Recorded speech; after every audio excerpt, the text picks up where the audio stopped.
en diferentes partes del código. Entonces, por ejemplo, aquí yo pudiera, si yo le doy doble clic sobre el block diagram, yo puedo escribir alguna etiqueta y si se fijan a la hora de acercar el mouse a la etiqueta, me resalta por aquí una como flechita. Entonces, si yo le doy clic sobre la flechita, puedo, por ejemplo, señalar algún componente. Y aquí yo le puedo poner salida, ¿no? Salida escalada. Si yo desplazo mi icono, pues siempre sigue apuntando hacia ese componente, ¿no? Aquí, por ejemplo, como ella es la salida, lo voy a poner pero sobre el cable. Ahí está. Y de esta manera ustedes pueden ir documentando el código. Recuerden que la documentación en cualquier lenguaje de programación es importante. Y aquí no es la excepción. A pesar de que es gráfico y pudiera ser como, entre comillas, más sencillo ver, eh, o a lo mejor, sí, entre comillas, más sencillo, de todas maneras necesitamos estar ah, eh, colocando comentarios sobre nuestro código. Igual puede ser desde las etiquetas que tienen cada uno de nuestros cables o inclusive aquí poner información, ¿no? El presente VI utiliza la ecuación de la recta para escalar una señal de entrada. Y puedes colocar información como solicitar, más bien, se tienen de parámetros de entrada 1, la señal a escalar, 2, Y2, por ejemplo, bueno, escala in sería X2, E sería X1, 4 sería Y2, 5 sería Y1 y de salida la señal, bueno, una y sería la señal ya escalada, ¿no? Entonces ya podemos empezar a documentar nuestro código, que sí sería importante, ¿no? Recordando que cada uno de nuestros programas, cada uno de nuestros VIs tiene tres cosas básicas. El panel frontal, que es la interfaz con el usuario. El block diagram o diagrama bloques, que es la parte de programación en sí, la codificación, y el icono conector, ¿sale?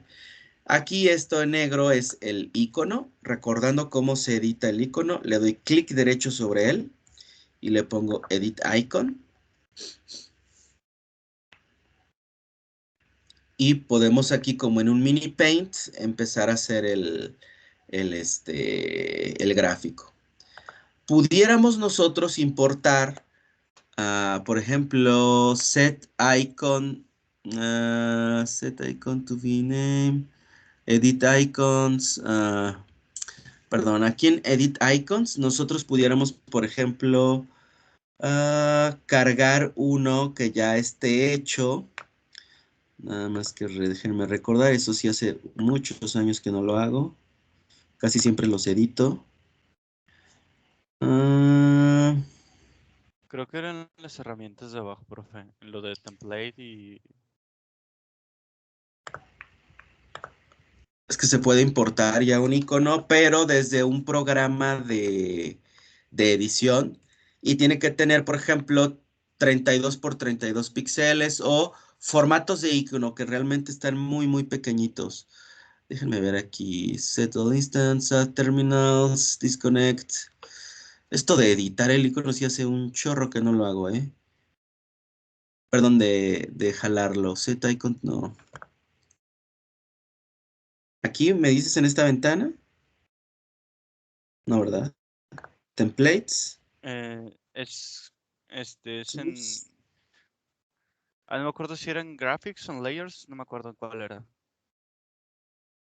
Pero sí Ah, se podía pasar un icono desde, lo que hicimos era descargarlo en Paint, escalarlo de Paint sí. a la escala que es aquí, y ya con eso lo jalábamos. Ah, aquí está, mira. Input glyph from file. Déjame ver si puedo hacerlo.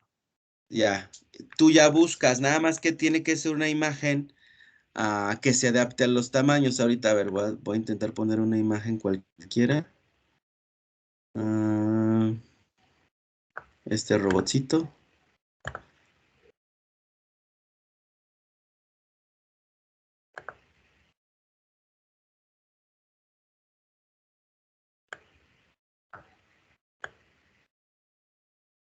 Déjame ver si no se jaló por acá.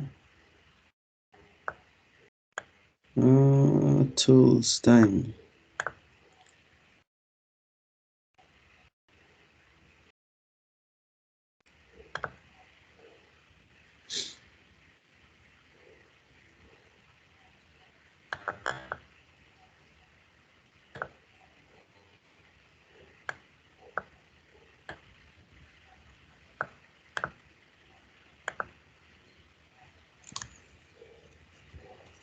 Pues no lo puedo jalar. Eso igual lo checamos después. Pero sí sería que ustedes pudieran hacer diseñar el icono que más hace referencia o buscarlo por internet también. También se pudiera, ¿no? Déjenme ver acá. Icon text. Layers. Ah, es que es aquí en Glyphs. Sí, no. Ahorita no no lo logro checar, pues. Ese se los investigo. Pero bueno, y luego ustedes tienen que definir desde un inicio, dentro del diseño de los algoritmos y dentro del diseño de la programación, necesitan revisar cuántas entradas y cuántas salidas va a tener su VI o su programita. ¿Por qué? Porque de ahí vamos a elegir el patrón del conector que más se acerque a lo que necesitamos, ¿no? En este caso, por ejemplo, yo seleccioné este. Sin embargo, alguien pudo haber dicho, no, a mí no me gusta ese, yo prefiero el de acá. Ah, pues sí, adelante, no hay ningún problema, lo puedes usar siempre y cuando ah, cumpla con las características de lo que necesitas, ¿no? En este caso yo tengo 5 entradas, una salida. Y si tú dices, ay, yo quiero el patrón este solamente tiene 4 señales que hay que colocar, ya sea de entrada o de salida. Te hacen falta 2 señales, ¿verdad? Entonces no lo vas a usar porque no vas a terminarlo haciendo bien. Este de aquí, por ejemplo, dicen, mira, tiene 4 entradas y una salida. Tampoco lo puedes usar porque te hace falta una entrada, ¿no? Nada más recordando también, este, la API te permite que del lado izquierdo tú coloques salidas y del lado derecho entradas, ahí no hay ningún problema. Sin embargo, por conveniencia, podemos decir que del lado izquierdo es más fácil que manejamos las entradas y del lado derecho las salidas. Nada más que sí es importante señalar, la API no te limita. O sea, tú puedes poner del lado izquierdo mezcla entre entradas y salidas, a la derecha mezcla de entradas y salidas, pero pues luego se vuelve un icono, un conector medio revoltoso y entonces sí sería mejor decir que o por conveniencia del lado izquierdo dejamos las entradas y del lado derecho las salidas, ¿va? Bueno, esto era con respecto a lo que habíamos hecho la clase anterior. Luego habíamos creado otro VI, le pusimos New VI y le llamé principal. ¿Qué es lo que hice aquí? Mandé llamar mi programa de escalamiento. Recuerden, como en la programación común y corriente, nosotros tenemos subrutinas o funciones, ¿no? Y cuando las necesitábamos, las mandábamos llamar. Pues justamente estamos haciendo esto. Yo creé un programa, yo creé una función que hace el escalamiento. Aquí le llamamos subVI, ¿sale? Como un subprograma.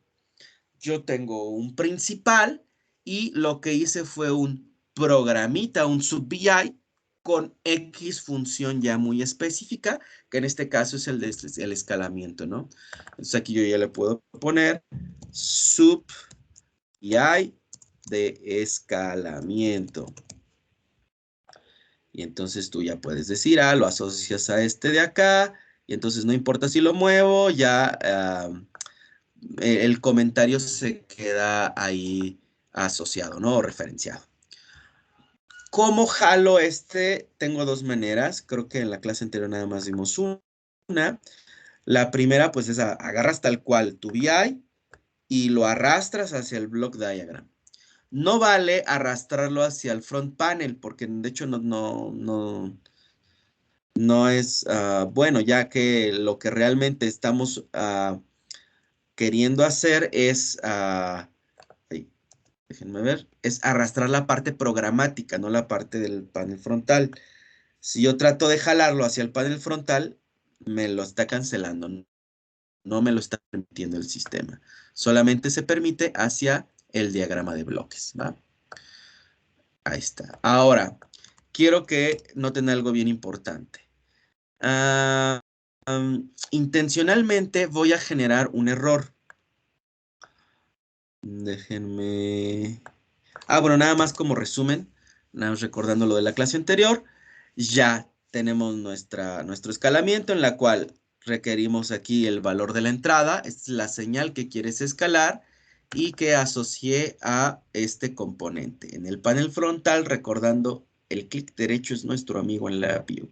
Y cuando yo le doy clic derecho en el panel frontal, se nos abre la paleta de controles y donde tienes muchos controles e indicadores, ya sean numéricos, booleanos, arreglos, matrices, clusters, etcétera. Que más adelante ahí poco a poco vamos a ir viendo cada uno de estos. Yo me fui en este caso a la opción Silver, Numeric, y seleccioné un dial, ¿sale? Y es como se puso aquí. Cuando ustedes ponen un dial de manera automática, solamente les pone los valores de 0 a 10. Entonces yo lo que hice fue, bueno, tú le puedes cambiar aquí, por ejemplo, de 0 a 100. Puedes cambiar el rango de operación. Y este componente, creo que no lo vimos la clase anterior, ustedes pueden ir limitando algunas cosas. Si yo me voy a sus propiedades, clic derecho sobre el componente, propiedades. Y aquí tengo mucha información desde, por ejemplo, el color de la línea. En este caso ahorita está azul. Yo la puedo poner, por ejemplo, naranjita, rojita, como ustedes quieran. Si quieres que se muestre el digital display o el display digital, o si no quieres que se muestre, ¿vale? ¿Qué más? Si quisieras mostrar pero quitar el de incremento y decremento, ¿vale? Si quieres que esté habilitado o deshabilitado, un deshabilitado se va a poner, déjenme ver si me permite moverlo. Aquí le estoy tratando de mover y no me permite moverlo porque está deshabilitado. Me voy a sus propiedades y lo voy a habilitar de nuevo. Este tipo de cosas de manera programática se puede habilitar o deshabilitar. Por ejemplo, aquí deshabilitado y colocándolo como de color gris, ¿no? Entonces aquí indicarías que, pues sabes que no puedo echarlo a andar, no puedo modificarlo. Pero acá con algo que se llaman property nodes, puedes modificar ese tipo de propiedades, ¿no? Y más adelante vamos a verlas también. Entonces aquí me voy a sus propiedades y voy a ponerlo habilitado otra vez, ¿no? ¿Cuál es el nombre de la etiqueta que quieres poner? Ahorita, por ejemplo, es señal de entrada. Ahí está. Ahí, señal de entrada. Ahí está la señal de entrada. Luego viene, por ejemplo, el tipo de dato. En este caso es el tipo doble, que les había mencionado, que el tipo doble lo representamos de color naranja. Normalmente aquí en el icono del block diagram pone tres letras. No creo que lo alcancen a ver, pero si me están siguiendo o si ustedes ya lo hicieron en su computadora, van a ver que cualquier control numérico del tipo de dato doble en el block diagram aparece como DBL, siempre con las iniciales del tipo de dato, ¿vale? Luego viene, por ejemplo, data entry. Tú pudieras poner los límites de inferior y superior de este control. Y luego viene, bueno, déjenme ver aquí. Sí, por ejemplo, use default limits o no. Si yo no uso los de límite, yo puedo, por ejemplo, poner en el mínimo -10 y en el máximo 5. Y tú le puedes poner un incremento. Y el incremento, por ejemplo, yo le puedo poner que sea de 0.1 en 0.1. Fíjense cuál es la diferencia. Si yo le doy play aquí y yo empiezo a moverle. Ay, espérenme, dejen poner este más acá. Hay algo aquí en las propiedades que... los límites. Ignore, coerce y coerce to nearest. Ahí está. Ahí está, le voy a dar play. Ahí está. Entonces, fíjense, como, por ejemplo, yo ahorita estoy moviendo el control y se está moviendo cada punto un valor, ¿no? De punto 1 en punto 1 mi valor. ¿Por qué? Porque así yo lo determiné. Ahora aquí, por ejemplo, yo me voy al 5. ¿Qué pasa si le pongo, por ejemplo, el 80 aquí manualmente? Me hace un coerce hacia el valor máximo. Un coerce es como ok, ya estás sobrepasando el límite o estás fuera del rango de operación, lo alineo al valor que yo establecí. Entonces, por ejemplo, si yo le puse 80, pero en el coerce le puse que el máximo fuera el 5, lo que hace es mandármelo al 5. Y si yo le pongo, por ejemplo, -60, fíjense cómo el coerce me lo puso en -10, que es diferente al que visualmente yo veo aquí, ¿sale? Visualmente aquí yo le había puesto 0, pero igual yo le puedo poner, por ejemplo, -50. Entonces estaríamos desde los -50 y aquí lo voy a poner, por ejemplo, 50, ¿no? Desde el -50 hasta el 50. Y entonces ya, le doy run. Yo me empiezo a ir hacia arriba. Y fíjense cómo el dial, ahorita yo lo estoy tratando de mover, no me permite moverme más allá del 5 y no me permite moverme más abajo del -10. ¿Por qué? Porque yo se lo especifiqué de esa manera. Yo dentro de las propiedades, en los límites, en el data entry, yo le puse que el valor mínimo fuera -10 y el valor máximo de operación de este control fuera +5 y en este caso hace los incrementos de punto 1 en punto 1. Algo importante es, bueno, ¿cuál es la respuesta del valor cuando estás fuera de los límites? Ok, lo ignoro. Si yo lo ignoro, por ejemplo, este de -10 y lo corro, el sistema sí me permite trabajar con valores menores a 10. Pero, por ejemplo, el del máximo, que era 5, lo estoy moviendo hacia mi derecha ahorita y no quiero, o sea, no me lo permite. ¿Sale? Entonces, es una ventaja el tener este tipo de controles, porque así tú puedes limitar al usuario a que ponga los valores que tú quieres, dentro de los rangos que tú quieres, y no simple y sencillamente poner, bueno, de 0 a 80, quiero que sean mis límites, pero si el usuario desde aquí, desde el control, le puede poner 100, pues es un problema, ¿no? Porque dentro de tus límites era de 0 a 80 y no de hasta el 100. Entonces, por lo menos con este tipo de cositas, de propiedades que tienen los controles, te puede facilitar la parte de la programación. Esto, por ejemplo, en C++ o en C Sharp, lo tienes que limitar vía programación. Pero aquí te lo permite vía propiedades directas aquí desde el componente, ¿no? Y eso es, pues, está bien, está súper bien. Entonces ahorita le voy a poner, por ejemplo, que sea de 0 a 5 y le voy a poner que haga un coerce, es decir, que lo alinee hacia el mínimo. Entonces, si estoy fuera del límite, ¿sabes qué? Alínealo al 0. Si estoy fuera del límite hacia arriba, alínealo al 5. Y el incremento en este caso lo estoy poniendo de 0.1 en 0.1, que igual pudiera ser a lo mejor, ¿sabes qué? Yo lo necesito con mayor precisión. Pues ponle de 0.01 en 0.01. Y aquí, por ejemplo, me está diciendo, bueno, ¿qué quieres hacer? Ignorarlo, acercarlo al más cercano, acercarlo hacia arriba o acercarlo hacia abajo. ¿Qué significa acercarlo hacia arriba o hacia abajo? Por ejemplo, si yo tuviera el valor de 2.076, lo que va a hacer el sistema, como es 0.76, es subirlo a 0.8, cuando mi incremento está de 0.1 en 0.1. Así. Entonces, fíjense. Aquí, perdón, lo voy a poner. Vean la diferencia. Otra vez. Properties. Ahorita le voy a poner coerce to up. E intencionalmente yo aquí le voy a escribir 3.76. Me lo acercó al 3.8, al que está por encima. Ahora, si yo le pongo coerce to down, lo va a bajar a 3.7.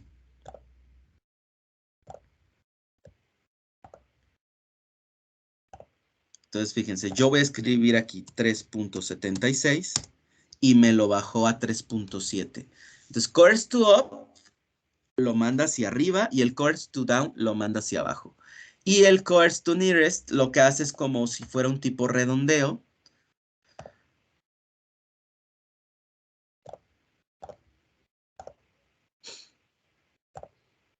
Entonces, por ejemplo, yo le pongo 3.76, me lo pone en 3.8, pero por ejemplo, si le pongo 3.74, me lo baja a 3.7. Ahí ya hace un estilo redondeo, ¿no? Con resolución de 0.1 en 0.1. Es decir, me va a eliminar lo que esté después del 0.1, ¿no? Las milésimas y las centésimas me las va a quitar. Solamente me deja las décimas, ¿no? Pero igual, eso depende de la precisión que tú quieras tener aquí. Y otra cosa es, gráficamente, pues yo quiero que esté aquí ya, ahora sí. Y desde 0 hasta los 5. Ahí está. Aquí ustedes también pueden poner comentarios, pero ya son más comentarios que ya va a ver el operador del programa, ¿no? Esta parte normalmente lo que hace, bueno, ya cuando es un sistema profesional se oculta para que el usuario no lo pueda manejar, creas ejecutables y todo, y a la hora de crear los ejecutables de los códigos, esta parte ya está inaccesible para el usuario. Pero el panel frontal sí es accesible, y entonces aquí sería importante que también empezaras a comentar, ¿no? Comentar instrucciones, etcétera. Comentar instrucciones de uso y de interfaz, ¿sale? Ahí está. Tú ya puedes poner eso.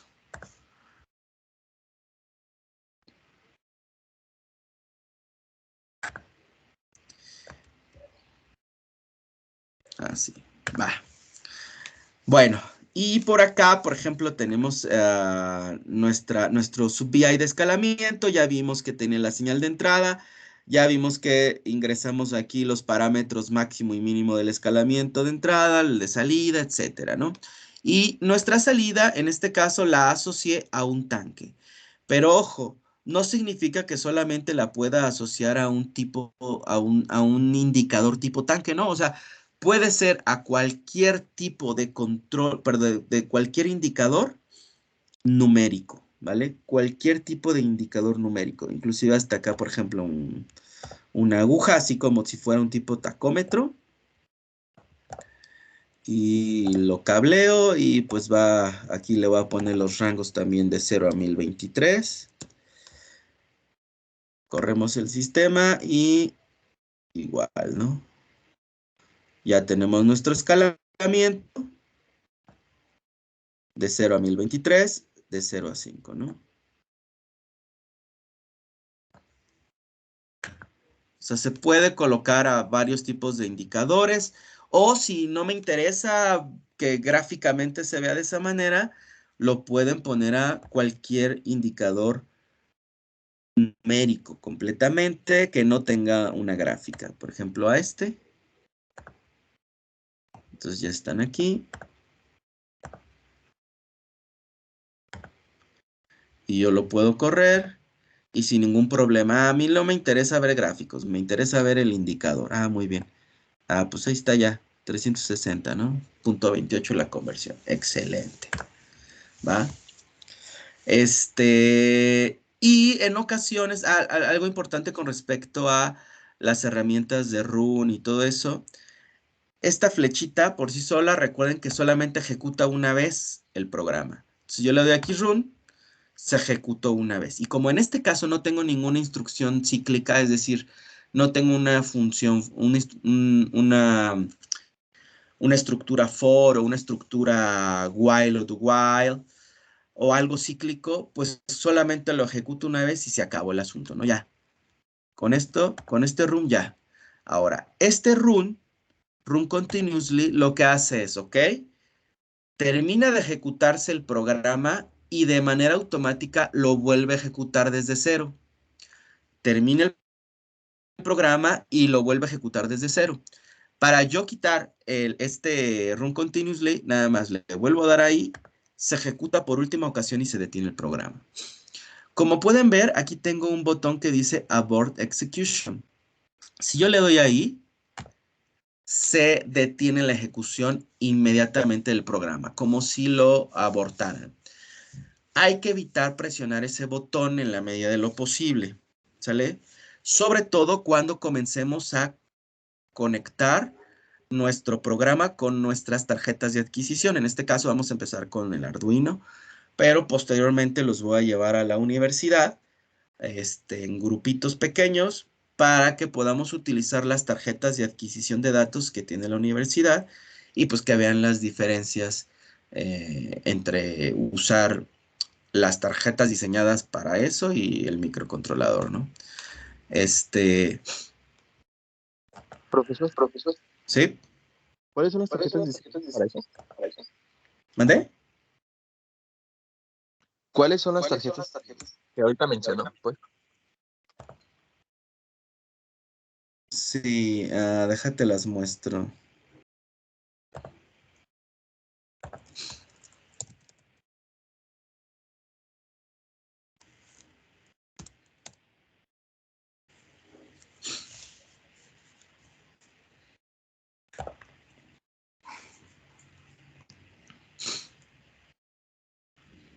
Existen diferentes modelos de tarjetas que tienen en la universidad.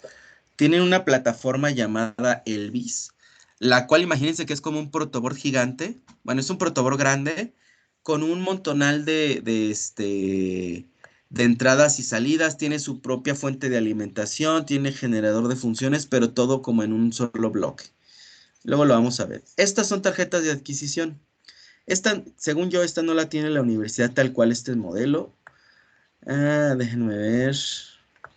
Aquí, productos DAC.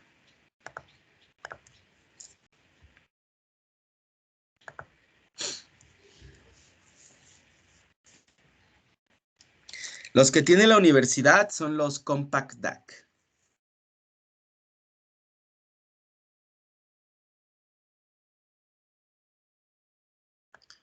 Tienen racks como de este estilo. Bueno, estos son los más avanzados. De estos no tiene. Déjenme ver dónde están los Compact. Como estos. Tienen de este estilo, ¿no? Tienen un armazón y todas estas que están aquí son tarjetas de adquisición extraíbles. Entonces tienes la carcasa o chasis y luego le vas montando las tarjetas de adquisición que requieras. Algunas son de señales de entrada analógica, salidas analógicas, entradas y salidas digitales. Aquí ya estas, pues tú ya las puedes conectar a hardware, es decir, las puedes conectar a electrónica, a sensores, etcétera, ¿no? Y ya tú puedes ahí, estas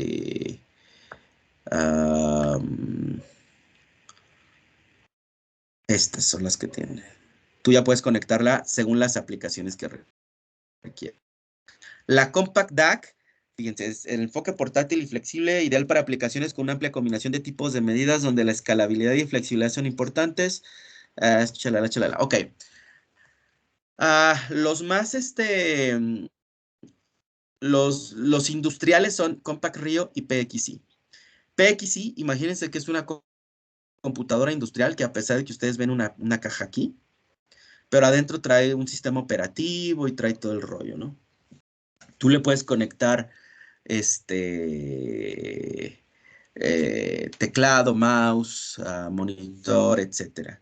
Luego también tienes estos sistemas basados en ese, es algo similar, pero la diferencia es que en el PXI, tú tanto en la parte frontal como en la parte trasera puedes llegar a tener tarjetas de adquisición de datos para estar monitoreando cualquier sistema que exista, ¿no? Las Compact Rio son chasis modulares, es decir, cada uno de estos son tarjetas que tú puedes ir poniendo según la necesidad de la aplicación. Las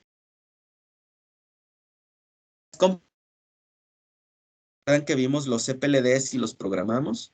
Bueno, estos adentro tienen la evolución del CPLD, que es el FPGA, pero también es hardware, es descripción de hardware. Son compuertas lógicas que se acomodan como quieres o necesites para realizar la aplicación que quieras. Las Compact Rio tienen modos de FPGA o tienen modos de microprocesador o microcontrolador también, dependiendo de lo que quieres. Estos sistemas Compact Rio, por ejemplo, no necesitan tener una computadora o LabVIEW a un lado funcionando. Estas ya es un sistema embebido que está ahí funcionando.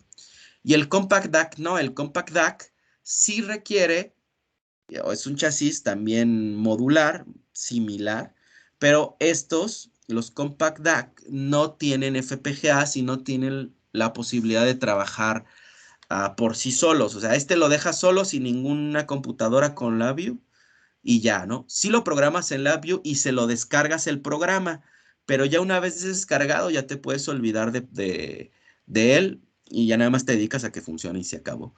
Pero la Compact DAC sí necesita o requiere una computadora que tenga LabVIEW para echar a andar esta tarjeta, ¿no? Esta no tiene embebido, es decir, que no trabaja con un sistema operativo, con el sistema funcionando internamente. Siempre conectado a la... Entonces, en la escuela hay tarjetitas de la Compact DAC.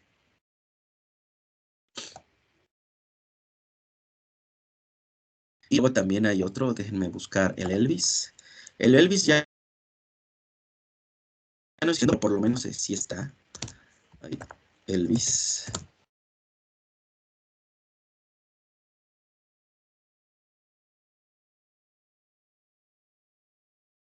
¿El Elvis qué, profe?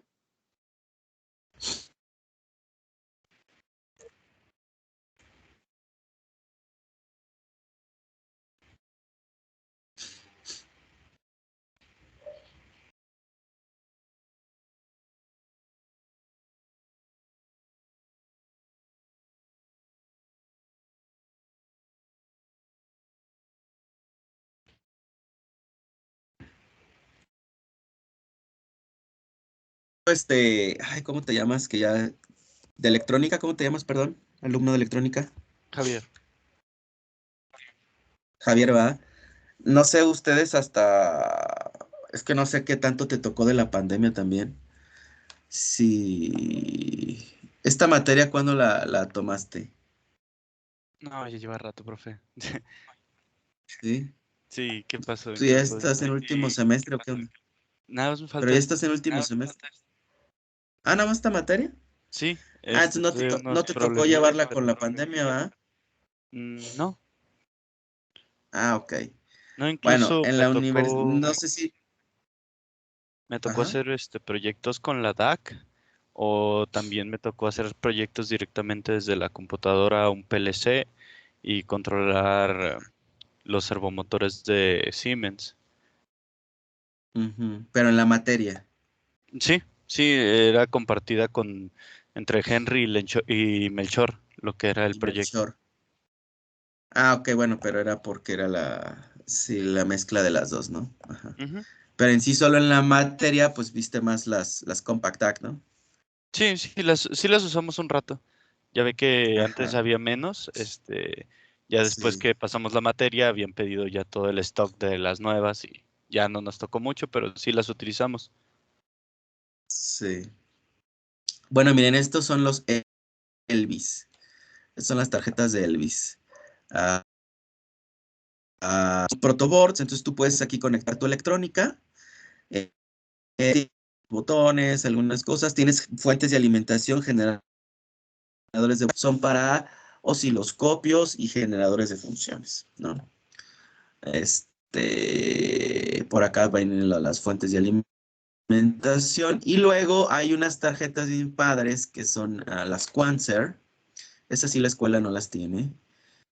Pero hagan de cuenta que esta tarjetita azul que está aquí montada, la desmontas de la plataforma y puedes colocar otras tarjetas y puedes aprender, por ejemplo, diferentes tipos de tecnologías. Ah, miren, por ejemplo, aquí son las tarjetitas. Son tarjetitas desmontables que tú puedes ir colocando y entonces hay unas, por ejemplo, de un bracito robótico, hay unas para aprender a usar sensores. Ah, no, déjenlas busco como Quanser.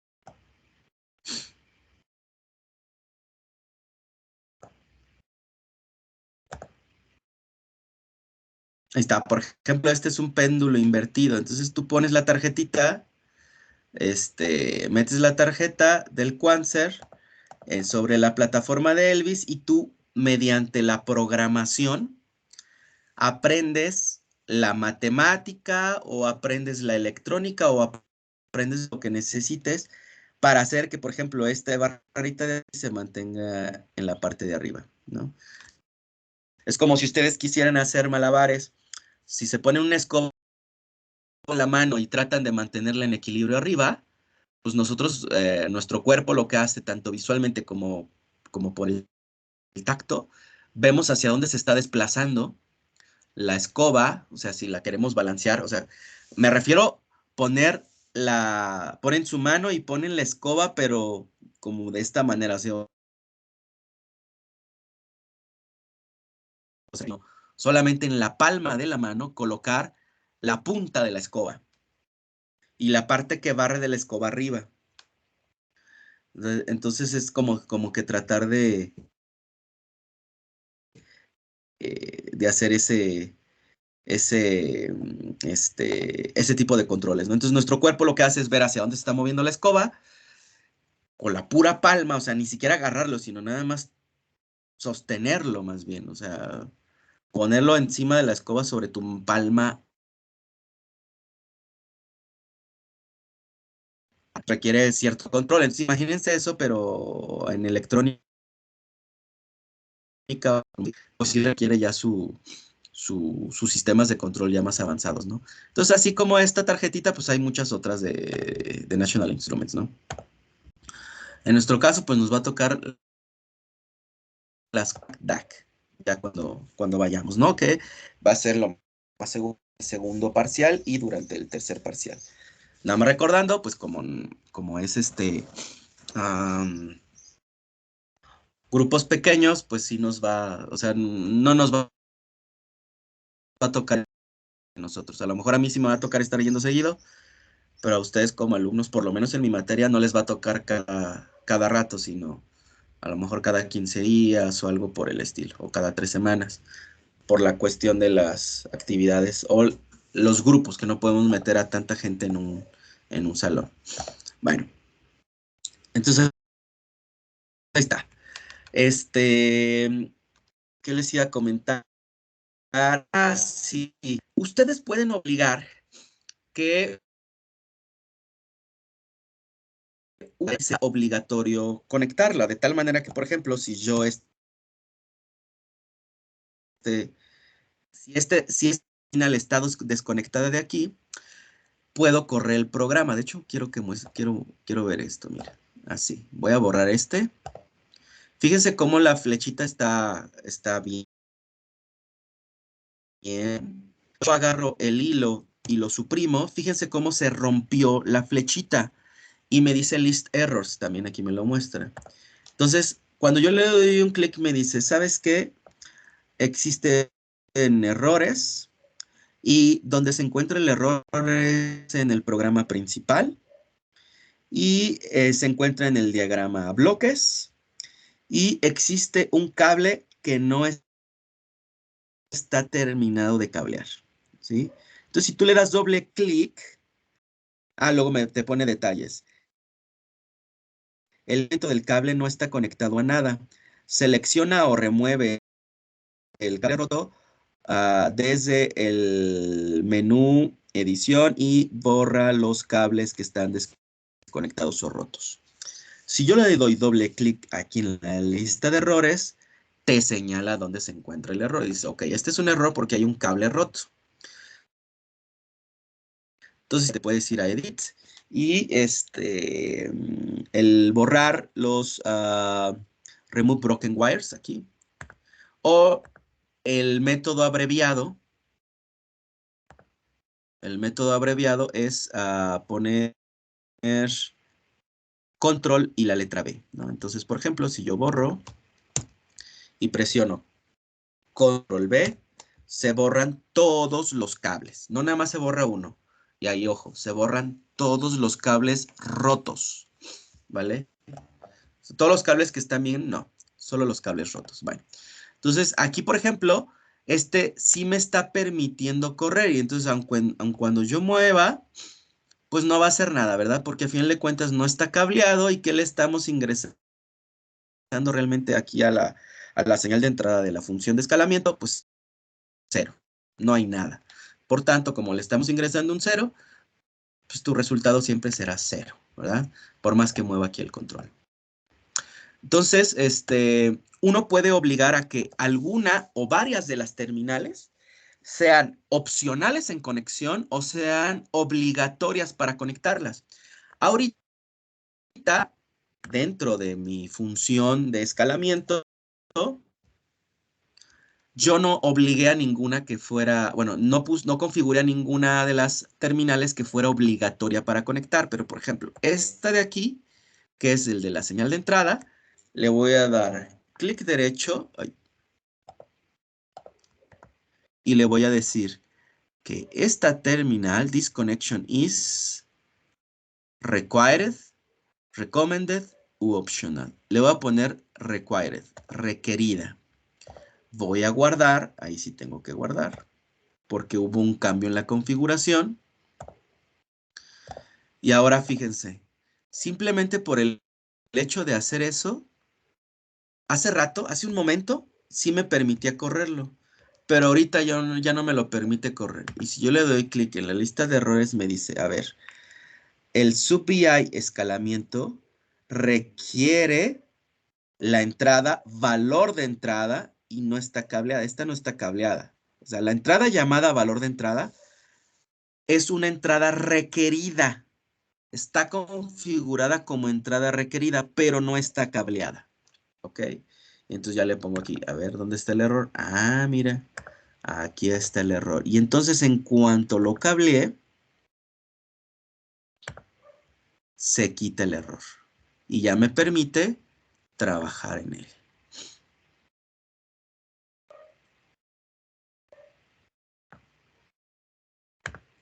No sé si hasta aquí alguien tenga alguna duda o comentario.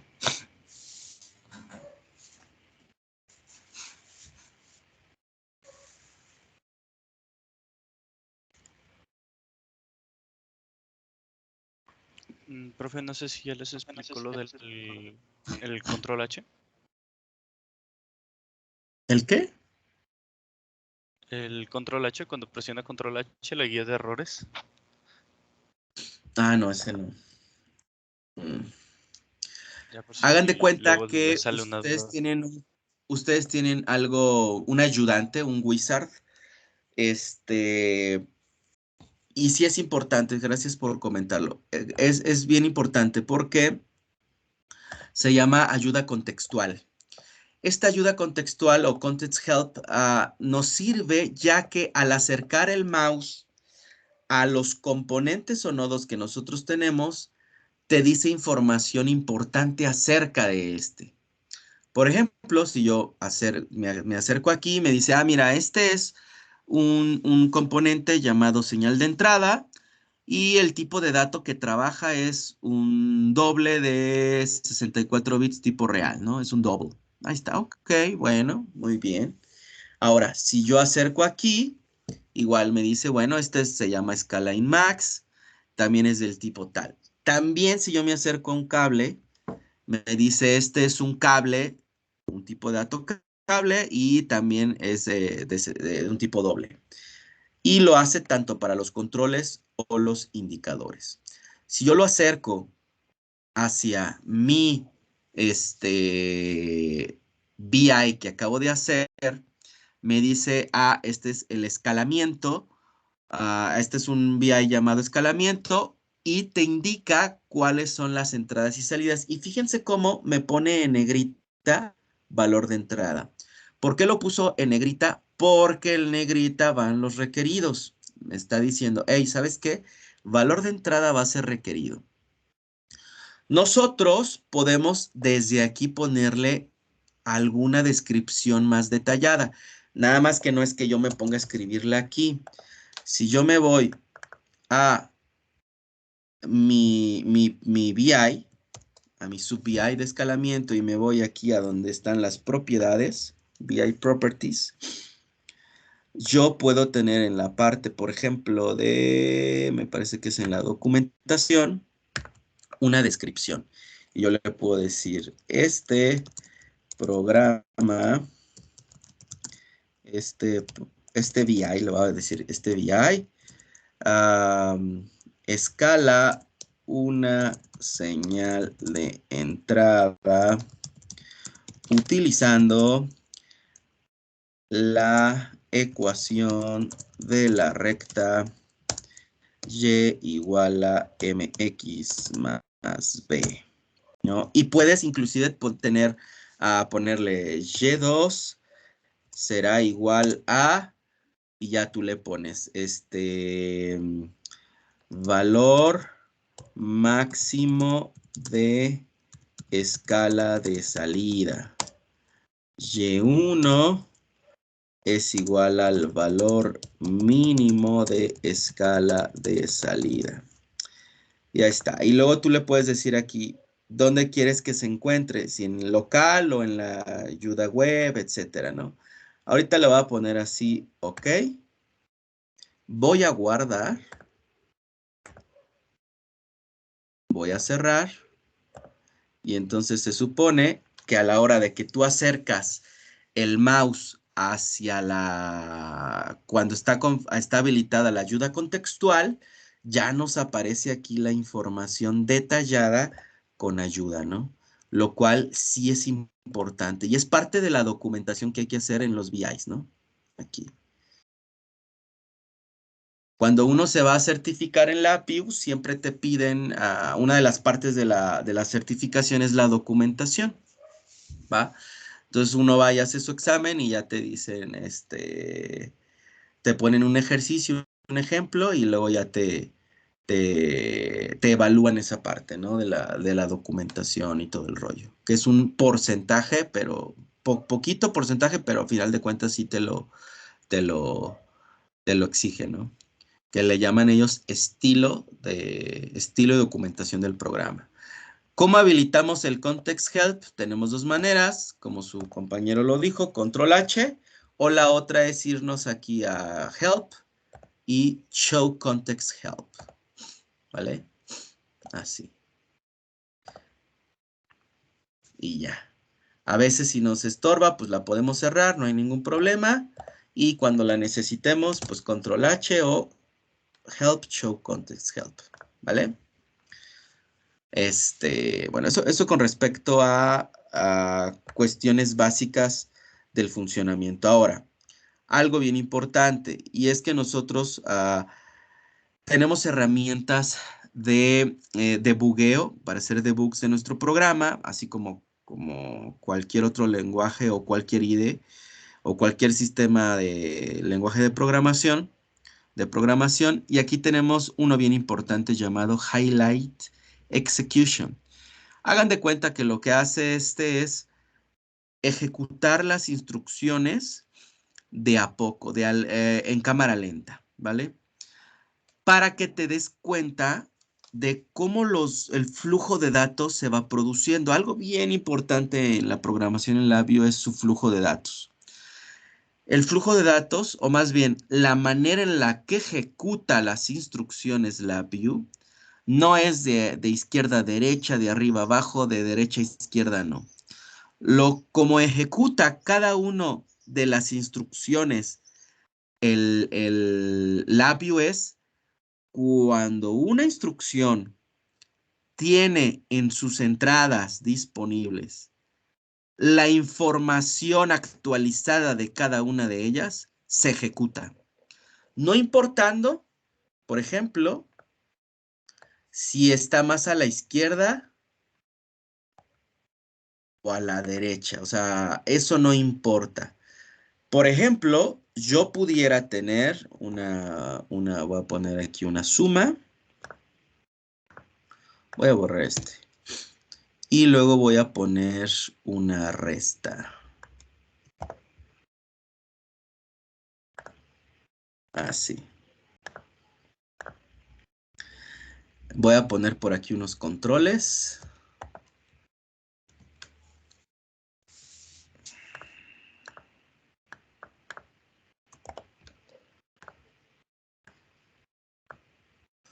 Y ahorita voy a borrar este porque me está estorbando.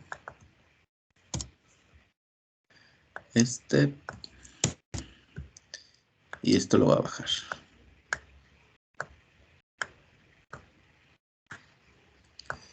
Ahí está.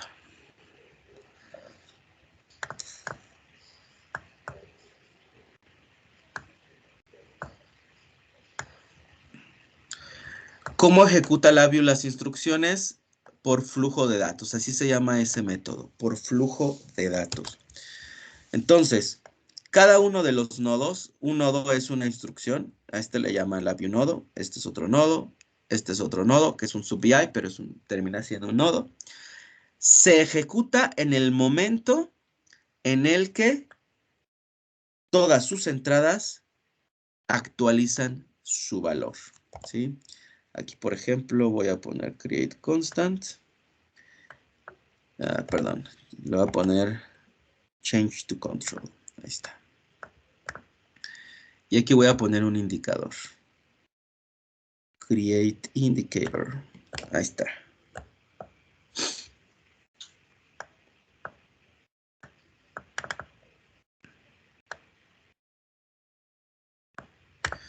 Bien. Entonces aquí hay una suma y luego una resta, ¿no? Esta resta se va a ejecutar posteriormente a la suma. Pero ¿cuál es la razón? La razón es que para que la entrada de esta resta sea actualizada, previamente se tuvo que haber cumplido que la suma haya terminado de ejecutarse y haya devuelto un valor o haya mandado un valor de salida, ¿sí? Es bien importante. Esta resta se ejecuta posteriormente a la suma porque cada una de las entradas de los nodos necesita tener su valor actualizado. en un scan de programa. Un scan de programa sería, por ejemplo, yo ejecuto todas las instrucciones, ese es un scan de programa y luego viene otra vez. Ejecuto todas las instrucciones, segundo scan. Ejecuto todas las instrucciones, tercer scan. Ejecuto todas las instrucciones, cuarto scan. Entonces, en un solo scan tendrían que estar actualizados todos los valores de las señales de entrada para que una instrucción o nodo se ejecute. Eso es bien, bien importante. Aquí le voy a poner el foquito, el Highlight Execution, y le voy a dar en Play. Lo voy a ejecutar una sola ocasión.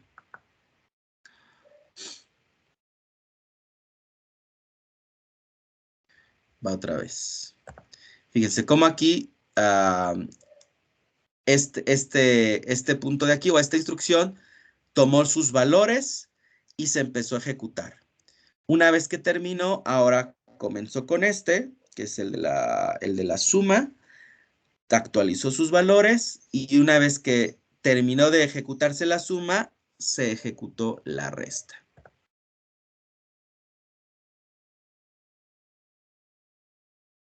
Ahí está. Bueno, no sé si por la grabación, o sea, por la lentitud del internet o algo, se vea bien, pero ustedes lo pueden probar desde su casa para que vean esto, ¿no?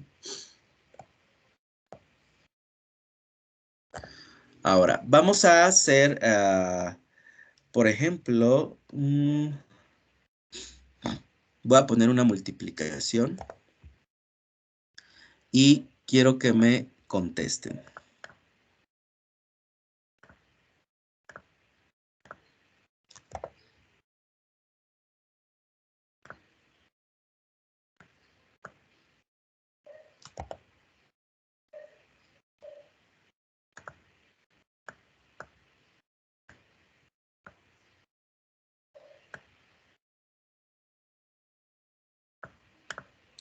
¿Qué se va a ejecutar antes? ¿La multiplicación, la suma o la resta?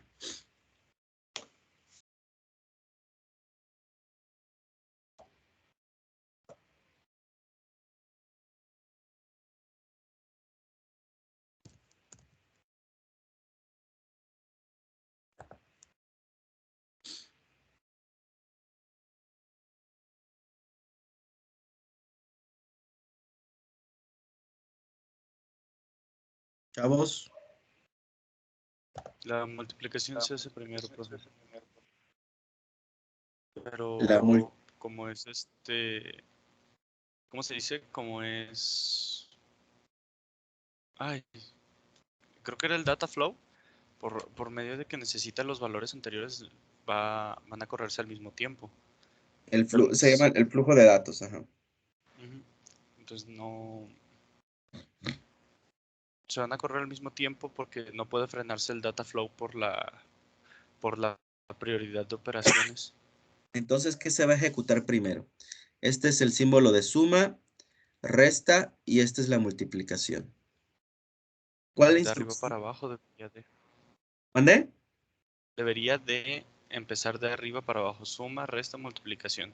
Por la cuestión de que de la suma necesita necesita el resultado de la suma para poder hacer la resta. Y del resultado de la resta y la suma necesita para hacer la multiplicación. Ok, nada más ahí no quiero que confundamos el comentario que acabas de decir de arriba para abajo. Porque igual Sí. yo pudiera haber hecho esto. Ujú. Esto así, ¿no? Y ya no es de arriba para abajo, ¿ah? Ujú. Así.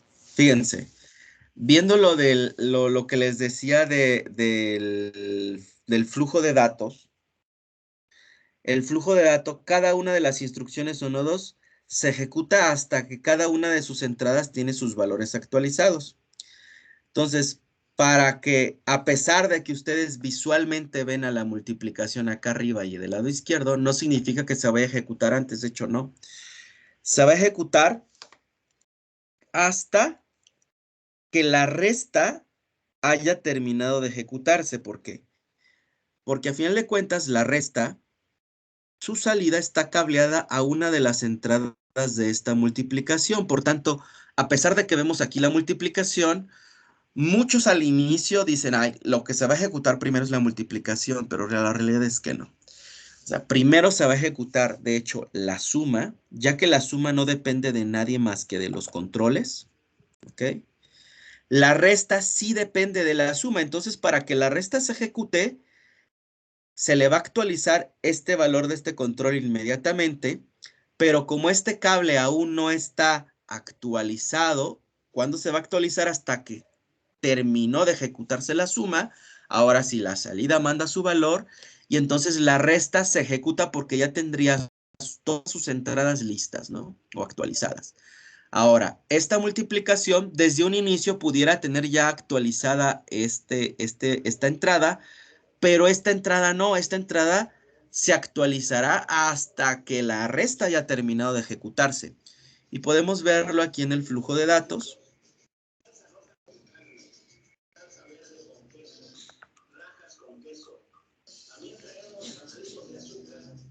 Fíjense, no sé si cómo se vea cómo lo ven ustedes, pero yo desde aquí alcanzo a ver inmediatamente los controles mandan la información hacia el punto al cual están conectados. Pero estos nodos están sombreados ligeramente en gris, haciendo referencia a que todavía no se ejecutan. No se ejecutan porque todavía no tienen listos sus datos. Entonces aquí está. A esta suma le llegan inmediatamente sus datos, se ejecuta la suma, se ejecuta la resta y luego se ve cómo el puntito va fluyendo a través del cable. Y luego cuando ya llega a la multiplicación, la segunda entrada ya está actualizada, pero la primera es la que proviene de la resta, hasta que la resta se cumple, ahora sí termina el programa de ejecutarse. Ahora, quiero que probemos algo, fíjense. Aquí, esta parte de código, no sé si lo noten, pero se ha estado ejecutando antes que la parte de abajo. Aquí. Si se fijan, esta parte de la programación es totalmente independiente de esta. O sea, ningún cable que sale de la escala llega a estos nodos de acá y estos nodos de acá tampoco no van hacia la entrada de los escalamientos. Entonces, no dependen una de ellas en absoluto.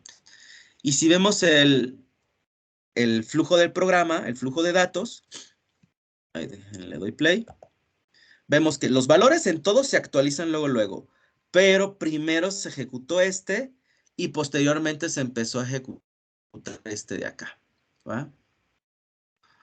Ahora, lo que voy a hacer es cambiarlo de posición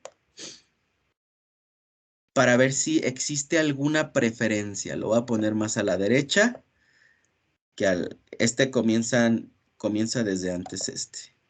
A ver si comienza desde antes.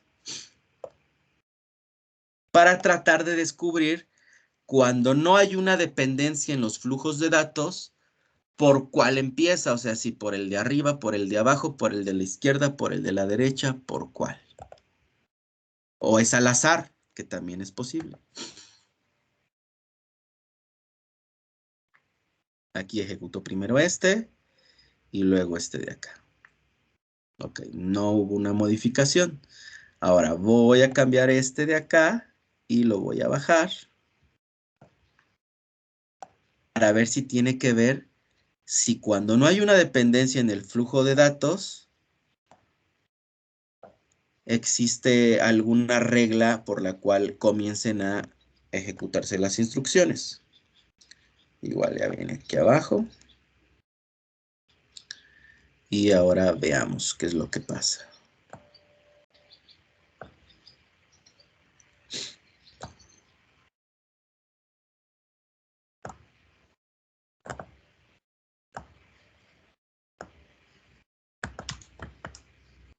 Este cable que me quedó ahí medio feo, le puedo dar clic derecho, Clean Up Wire.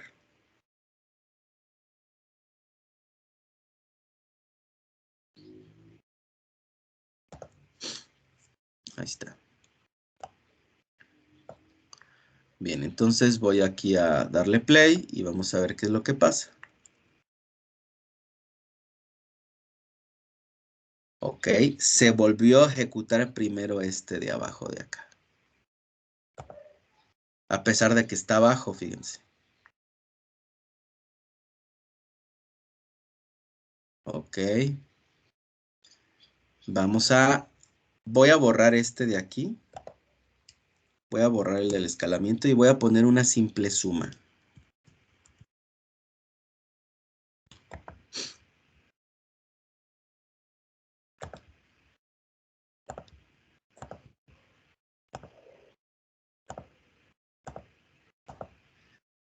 Para ver cuál se ejecuta primero.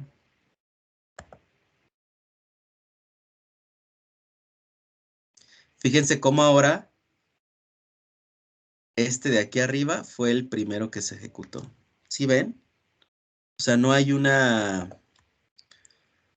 preferencia específica. Ahora, lo que voy a hacer es volver a arrastrar el icono. La segunda manera para poder poner un sub-VI o un VI que nosotros hicimos es darle clic derecho en el panel, en el block diagram, perdón.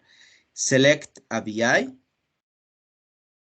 Seleccionamos un VI y ya nosotros podemos ubicar dónde se encuentra almacenado nuestro programita, que en este caso es aquí en documentos, Usaye, el semestre, programación de interfaces, la bioejercicios, ejercicio 1 y sería escalamiento. Ahí está, ¿no? Entonces ya voy a poner este que es obligatorio. Bueno, los pongo todos.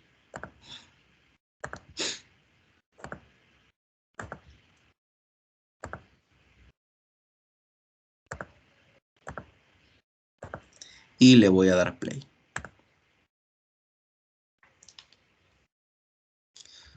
Fíjense que otra vez se ejecutó primero este de aquí abajo antes que este. Entonces, o es al azar o habrá alguna preferencia. ¿Ustedes qué piensan?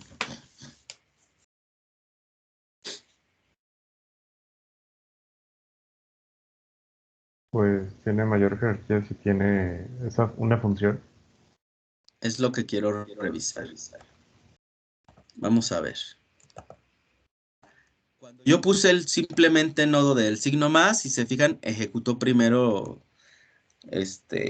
lo de arriba, ¿verdad? Entonces ahora vamos a crear un sub-VI de este que acabo de hacer. Para crear un sub-VI de una parte de programa que ya realizaron desde un programa principal o desde un programa de mayor jerarquía, seleccionan todos los componentes que ocupan esa parte de programación y se van a ir a Edit, Create Sub-VI o crear un subprograma. Y se genera de manera automática. Si yo entro a este de aquí, está la programación que hice, tal cual, y así como de manera al azar selecciona su propio conector, etcétera, y selecciona el icono, ¿no? Ahorita le voy a dar guardar.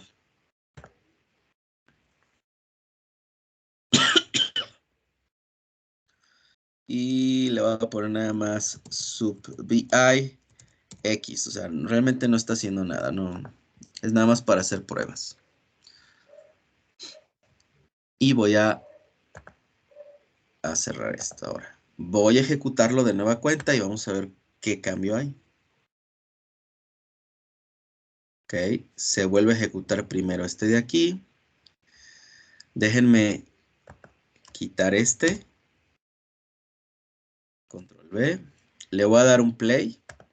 A ver si como que lo agarra como primer elemento para ejecutar. Y voy a poner otra vez el de escalamiento.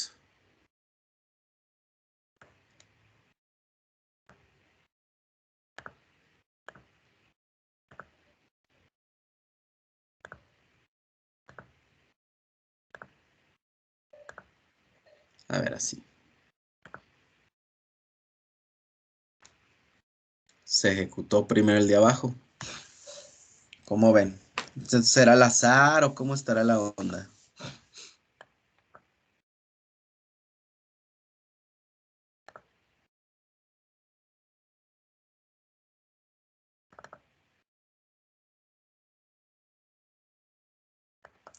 Voy a hacer una prueba nada más para ver si no tiene algo que ver.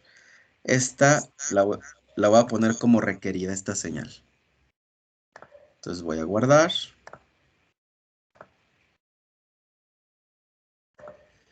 Ahí está, y ejecuto. Highlight.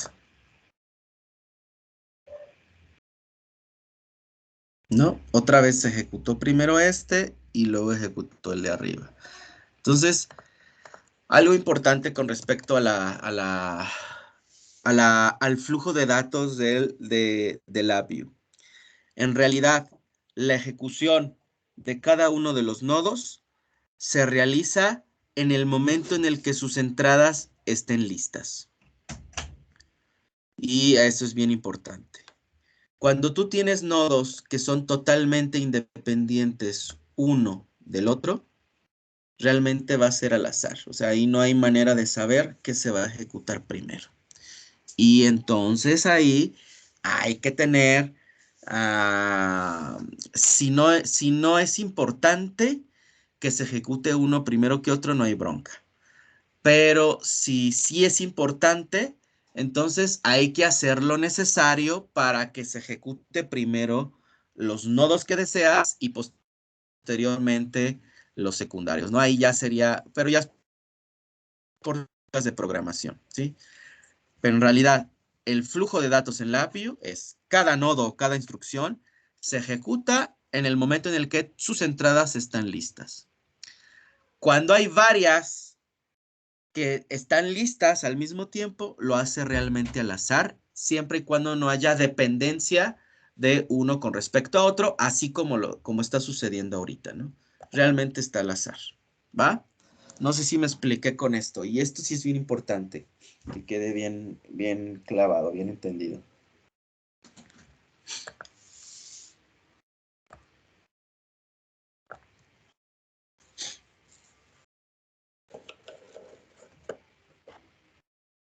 ¿Dudas, chavos?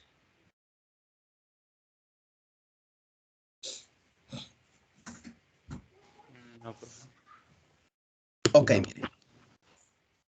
Vamos a, de favor, necesito que ustedes me generen un programa en el cual agreguen por aquí, nos vamos a ir aquí a Silver. Vamos a ponernos en Data Containers. Ay.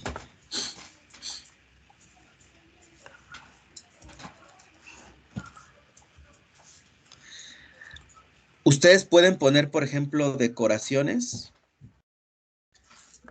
No sé, como para que se vea un poco más estético su programa, ¿no? Alguna sección que se vea resaltada. Y ustedes pueden ponerlo como move to backward, move to back. Moverla hasta atrás.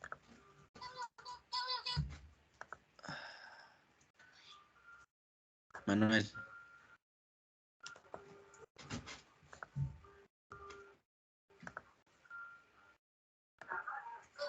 Ay, Dios, ¿por qué no se está yendo hasta atrás?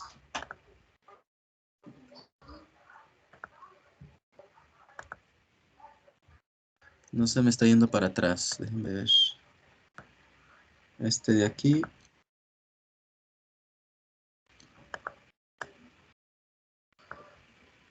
Move to font. Ahí está ya.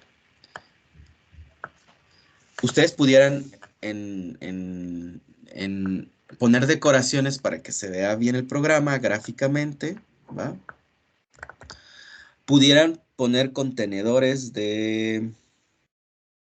déjenme ver bien. Hay unas carpetitas. Layout. Podemos, por ejemplo, poner un tab control.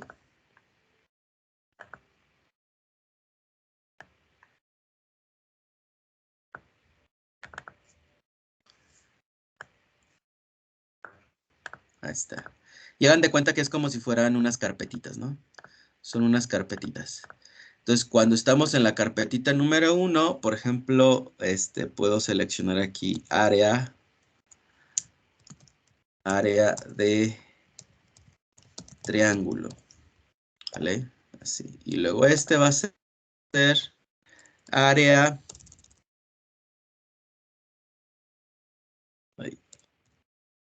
área de cuadrado. Entonces, ¿qué es lo que pasa con esto? Entre las decoraciones y contenedores de este tipo, tú puedes realizar programas donde, por ejemplo, bueno, voy a poner un control silver y voy a poner numeric y voy a poner, por ejemplo, el del triángulo. Esta es la base.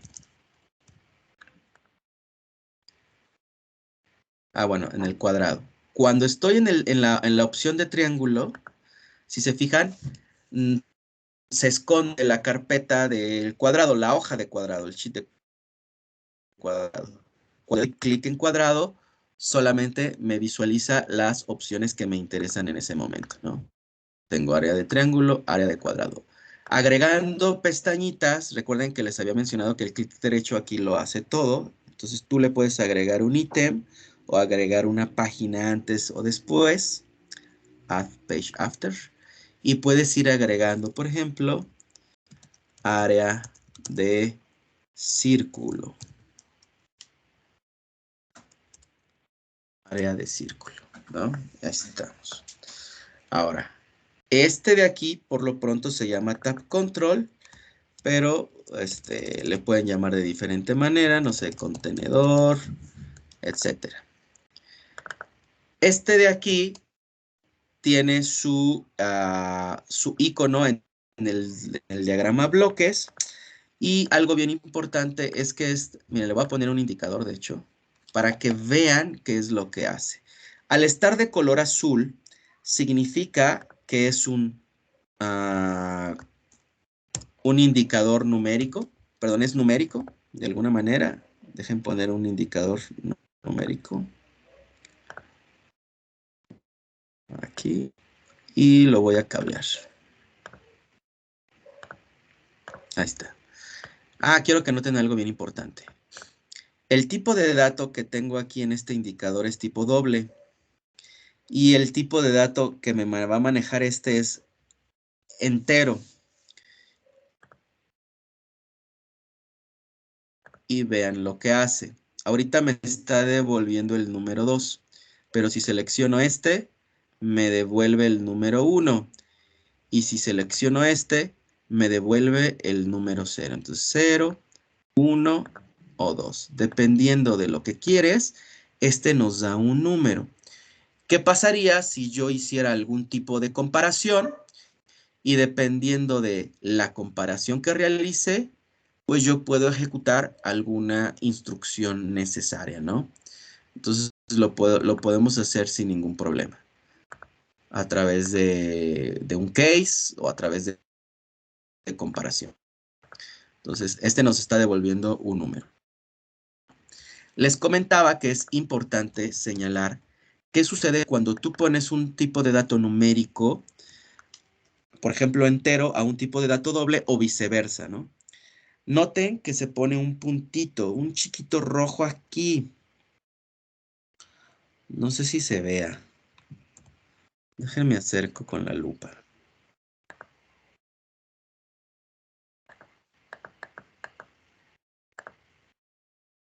Aquí hay un puntito rojo, ¿va? Ese puntito rojo es un punto de coerción. ¿Qué es lo que está diciendo esto?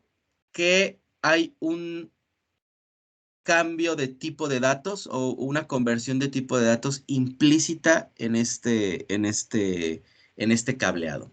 Lo ideal es que no existan estos puntos de coerción. Lo ideal sería revisar qué tipo de datos es el que tiene y el indicador acercarlo o igualarlo al mismo tipo de dato que trabaja. ¿Cómo nos podemos dar cuenta del tipo de dato? Abro el context help, veo el cable y me dice, este es un unsigned long de 32 bits, ¿vale? Unsigned long de 32 bits. Entonces, yo agarro mi indicador numérico, le doy clic derecho, me voy a su representación y voy a buscar el U32, el unsigned de 32 bits.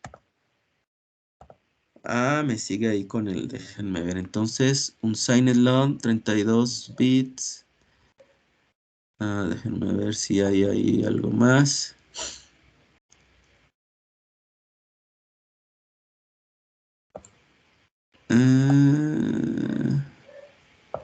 Es un enum. De todas maneras me está poniendo por ahí unsigned. A ver, este cablecito es unsigned long 32 bits.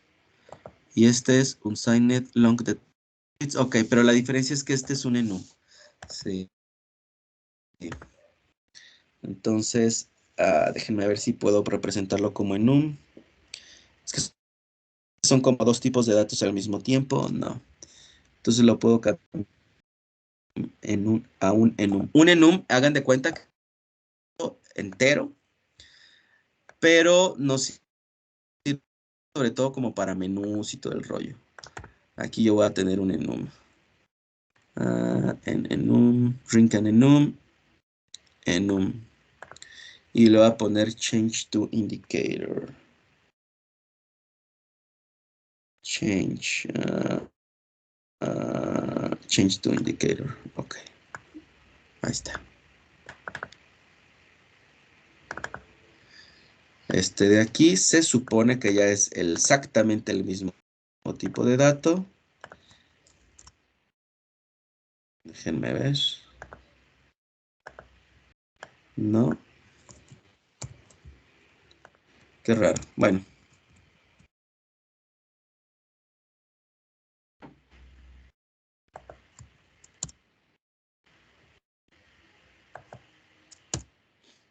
Ahí está, sí ya. Así lo voy a dejar.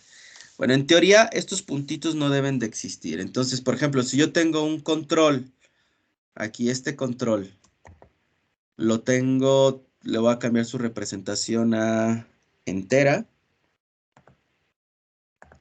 Fíjense cómo aquí se creó un punto de coerción, porque internamente está esperando que el dato sea tipo doble.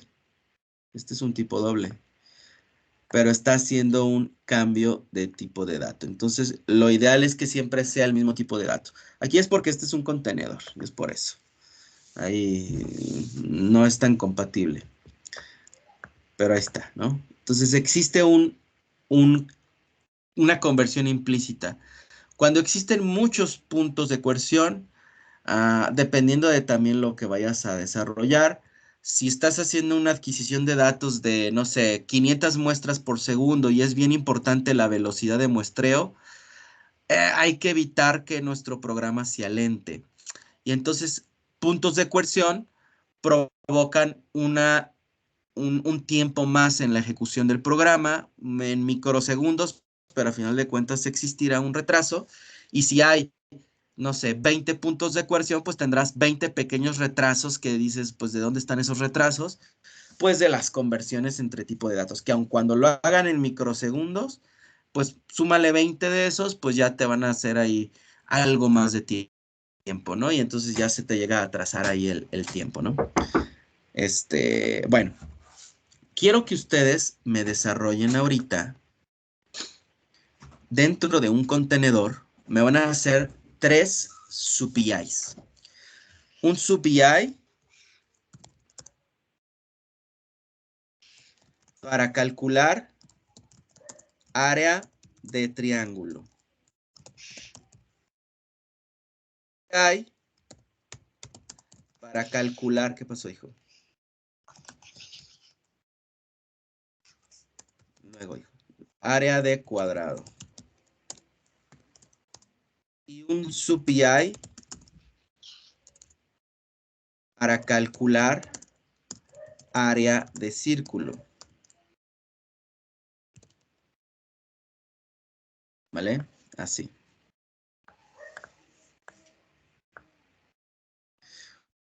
Una vez que estén hechos, en un contenedor de este estilo, van a poner las tres pestañitas, área de triángulo, área de cuadrado y área de círculo. Entonces, cuando yo seleccione área de círculo, los datos que yo tenga ingresados se verán reflejados ahí en el resultado. Es decir, aquí van a poner base, altura y el resultado del área.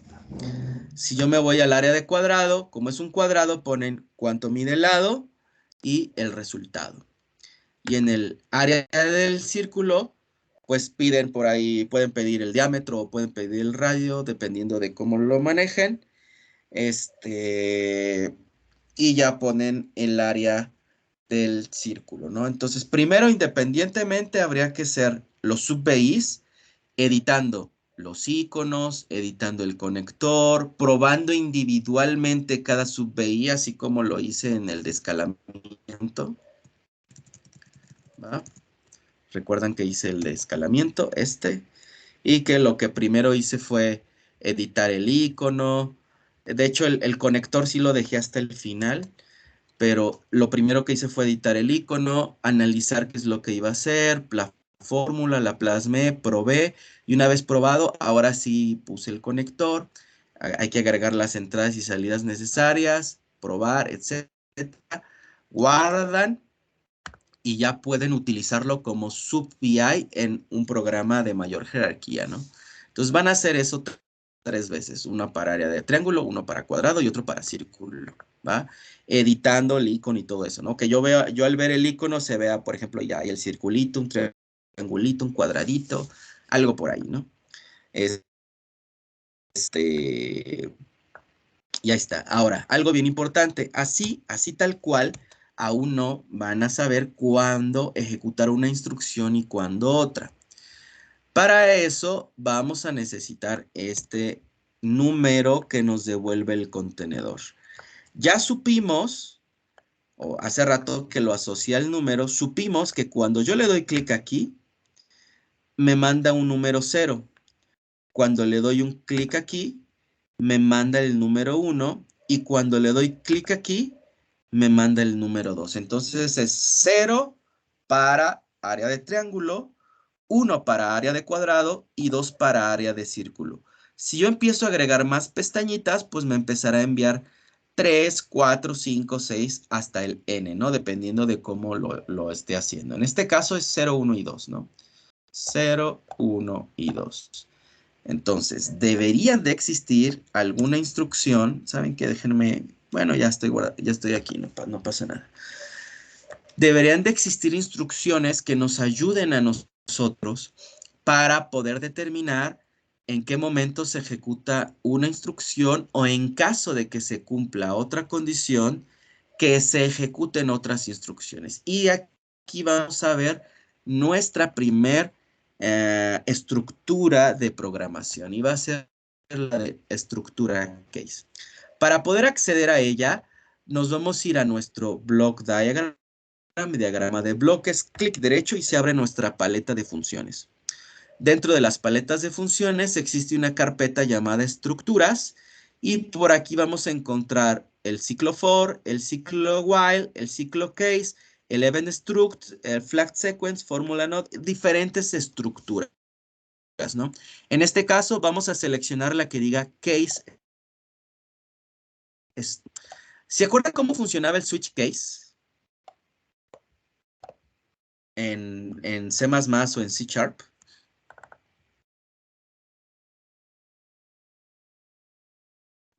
No Era sé si para lo elegir las recuerdan. opciones, ¿no? Ajá, bueno, no sé si recuerden que hacíamos algo como esto. O sea, por ejemplo, tienes un switch case, ¿no? Un ejemplo de switch case. Switch case. Tienes una variable, no sé, llamada número. No, más bien, llamada opción. Opción, ¿no? Y la igualan a 0, por ejemplo. Luego tienen por ahí, no sé, un CIN. Y luego, bueno, un cout primero. Y luego era cout.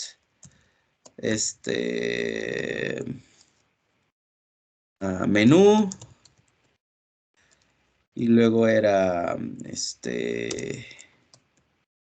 1. Suma. 2.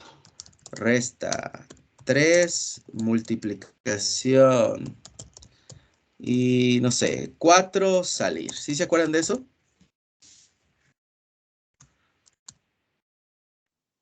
Sí. Y luego ya le poníamos bueno, luego poníamos un CIN.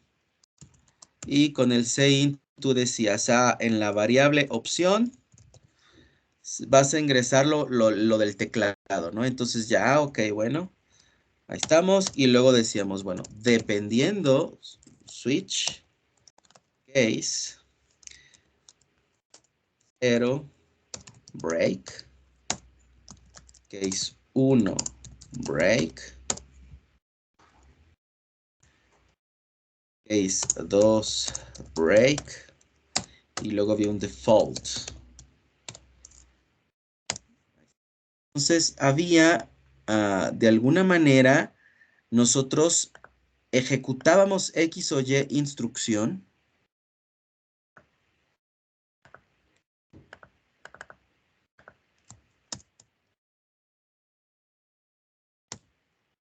dependiendo de lo que valiera la variable que nosotros teníamos aquí. Entonces, por ejemplo, en caso de que la variable opción tuviera el valor de 0, en caso de que tuviera el valor de 0, tú ya le decías, ¿sabes qué?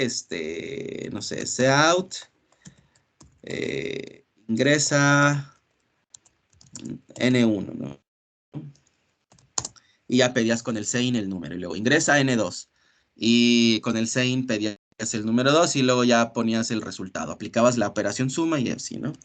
Pero solamente se ejecutaba las instrucciones que estaban aquí, del caso 0, porque, bueno, o del caso 1, o del caso 2, o del caso que tú eligieras, ¿no? Bueno, aquí era 1, este sería case 1, ¿verdad? Case 2, case 3, etcétera. Ahí está. Esta era para sumar. Entonces ya, se ejecutaban las instrucciones y solamente se ejecutaban las instrucciones del caso número 1. No se ejecutaban las del caso 2, no se ejecutaban las del caso 3, solamente las del caso número 1. Las demás las brincaba. ¿Va?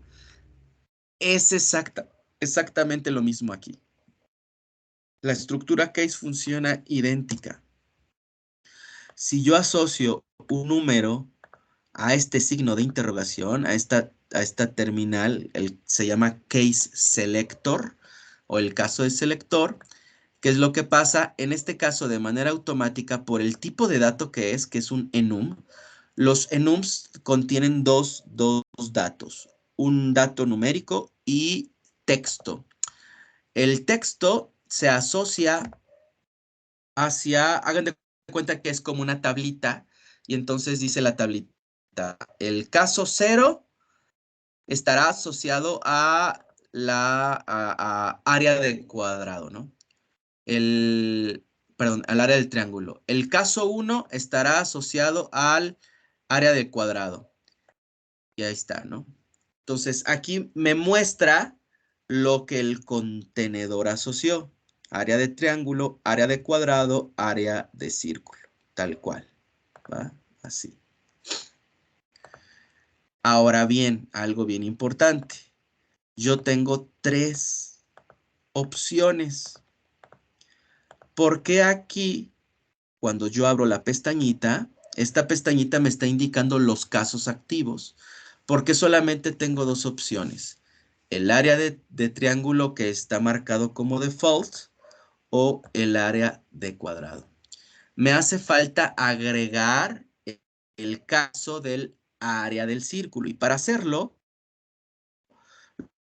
es decirle aquí, sobre el marco del case, le voy a dar clic derecho y le voy a poner Add Case After. Otra opción pudiera ser add case for every value. Cuando yo doy add case for every value y yo tengo, por ejemplo, un contenedor o un enum, entonces lo que sucede es que se agrega un caso por cada opción disponible que hay. Entonces, si yo le pongo add case for every value, ya tendré las tres opciones: área de triángulo, área de cuadrado y área de círculo. Algo bien importante con respecto a la estructura case es que siempre debe de tener un default. El default nos va a servir para que se ejecute esa parte de código. Este caso se ejecutará en caso de que al case selector le llegue una opción que no sea dentro de las que tenemos contempladas. Por ejemplo, en este caso tenemos contemplado 0, 1 y 2. Entonces, si le llegara por X o Y razón un 5, no está especificado dentro de los casos que lo ejecuto. Y entonces, como no lo va a hacer, pues dice, bueno, ¿sabes qué? Vete al default. Y el default va a ser área de triángulo o ejecuta las instrucciones de área de triángulo, ¿va? Ahora bien, fíjense, si yo empiezo a colocar instrucciones aquí, voy a poner, por ejemplo, aquí una suma. Ese nodo de suma no está disponible en ningún otro caso. Ese que acabo de poner. Solamente cuando está en el del triángulo, en el caso área de triángulo, para este momento está habilitado ¿no? No funciona para cuadrado y no funciona para triángulo. ¿Qué es lo que van a hacer entonces? Ustedes van a hacer sus propios sub-VIs y entonces el sub-VI del área de triángulo lo van a agregar aquí. El sub-VI del área del cuadrado lo agregarán aquí, en el caso específico, y el sub-VI del área de círculo lo agregarán en el caso específico marcado por ¿no? ¿Sabes qué? Yo quiero que otro caso sea el default. Ok. Pones en activo el caso al cual quieres poner como default y le das clic derecho. Recuerden que el clic derecho en Labview es nuestro amigo. Y le ponemos make this the default case. Hacer este caso el caso por default. Y ahora triángulo ya no será el caso por default, sino que será el del cuadrado, ¿no? Tomando en cuenta, y ojo bien importante, que aquí realmente le está llegando un número 0, 1 o 2. Ahora, estos cases funcionan para cualquier tipo de dato que no sean arreglos o que no sean otros tipos de datos por ahí, que son clusters. En este caso sirve para datos de un solo, datos escalares, es decir, que son de un solo número al mismo tiempo, ¿ok? Pero sí pueden trabajar con tipos de datos string. Puedes trabajar con datos tipo numérico y numérico cualquier tipo, enteros, dobles, de enteros sus diferentes versiones, booleanos también, ¿sale? De hecho, les voy a dejar una tarea, apúntenla, tarea. Investigar los tipos de datos en LabVIEW, ¿sale? Tipos de datos en LabVIEW. Por ejemplo, en tipos de dato entero tenemos dobles, tenemos enteros, unsigned int, tenemos los tipos de datos que usan científicamente, etcétera. Entonces, esos serían tipos de datos numéricos. Luego tenemos tipos de dato string, tenemos tipos de dato booleanos, tenemos los arreglos y tenemos los clusters, ¿va? Entonces sería investigar los tipos de datos en LabVIEW, por favor. Esa va a ser tarea. ¿Se va a subir o algo, profe?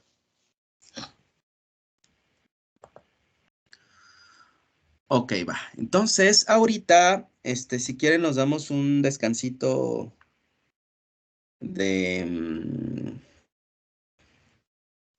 unos 15 minutitos. Y regresamos y se ponen a trabajar de favor en su actividad, ¿sale? En su ejercicio. El objetivo es obtener las áreas de triángulo, cuadrado, de círculo, y dependiendo de la pestañita que uno esté seleccionando, pues será el caso que se esté ejecutando, ¿vale? No sé si alguien tenga alguna duda con la actividad. Profe, ¿Sí? ¿la tarea se va a subir o algo? Sí, así hay que subirla.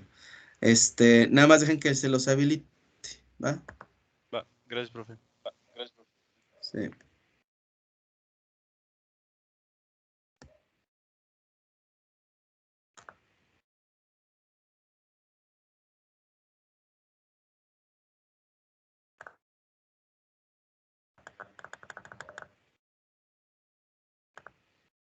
Ok, entonces ahorita voy a mutear el micro, pero voy a dejar la llamada activa y ahorita en 15 minutos nos vemos. Sí, profe.